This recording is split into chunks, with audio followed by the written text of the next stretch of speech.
throughout all cultures, there are traditions, right? In European cultures, there are all sorts of gods and minor gods and spirits and demons and angels and all sorts of different types of things that come from different regions um, of their country. Japan and China are no different, and I'm going to focus specifically on Japan and give you a little outline of one type of creature from Japan. And this will be considered a demon. It's a malevolent spirit. Um, Not quite as bad as how the demon movies portray demons in our country, but something a little more mischievous. Okay? Um, and that's something called the Tengu. Tengu. Um, the Tengu is a goblin.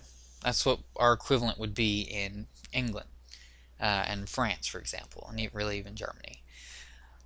The Tengus are sometimes portrayed as crows, ravens, um, the smart birds. They can talk, sometimes they can't, sometimes they're human-like with long protruding noses. I'm sure some of you, if you like Japanese culture, you ran across a Tengu mask at the theater. Um, they sometimes will have crow's feet, sometimes human's feet. Several Tengus have been accredited to training some of the most notable masters of Japanese swordplay. And this goes into culture. Malevolent forces are not always a negative thing. In war, destruction is useful. So that's how the Tengu play into that.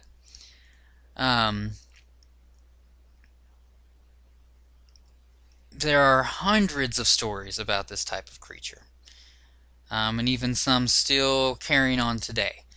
Many Tengu were people who left this world unfulfilled.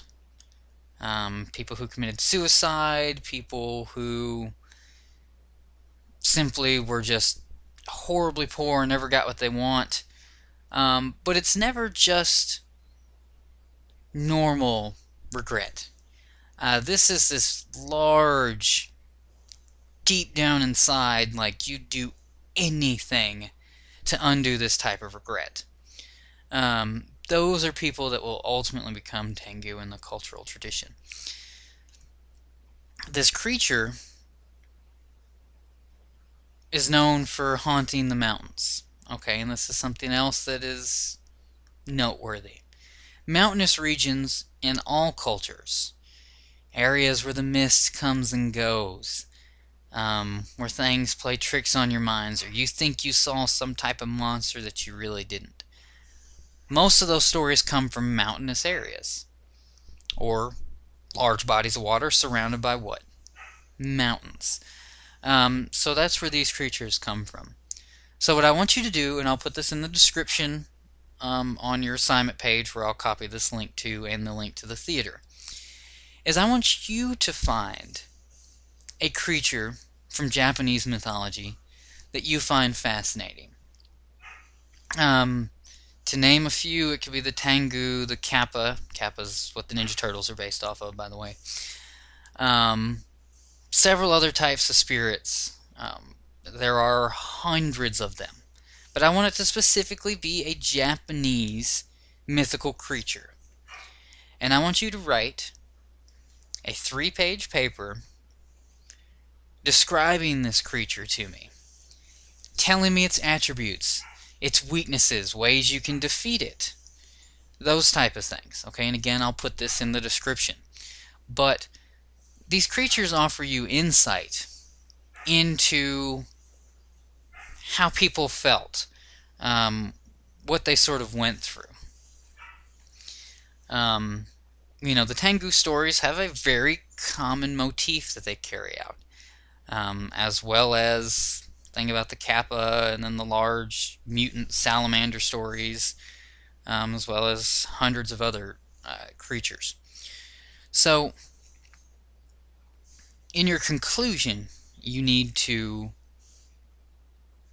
discuss what you think are some of the reasons why this creature became so prevalent or popular. And for example, if you happen to pick the Tengu, there are plenty of reasons why they are still very popular, because some of this stuff just continues on today. Okay, so this is all for the podcast for Chapter 18, and you'll have your assignment in the assignment page, which I just gave it to you orally. But you need to have it done by the deadline that I'll give in the assignment.